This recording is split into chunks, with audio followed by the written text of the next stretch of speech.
மதுராந்தகத்தில் தமிழக வெற்றிக் கழகத்தின் 2ஆம் ஆண்டு துவக்க விழாவினை கொண்டாடும் விதமாக தொண்டர்கள் பொதுமக்களுக்கு இனிப்பு மற்றும் அன்னதானம் வழங்கினர்.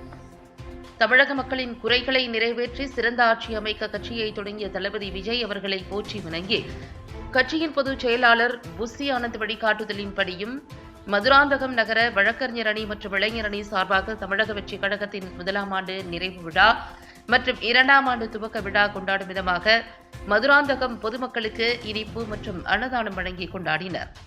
செங்கல்பட்டு மாவட்டம் சூரிய நாராயணன் அறிவுறுத்தலின்படி தமிழக வெற்றிக் கழகம் கட்சியாக அறிவித்த நாள் முதல் இன்று வரை மதுராந்தகம் தமிழக வெற்றிக் கழகத்தின் தொண்டர்கள் பள்ளி மாணவ மாணவிகளுக்கு நோட்டு, பேனா மற்றும் பொதுமக்களுக்கு அன்னதானம் என பல்வேறு நலத்திட்ட உதவிகளை தொடர்ந்து வழங்கி வருகின்றனர் என்பது குறிப்பிடத்தக்கது.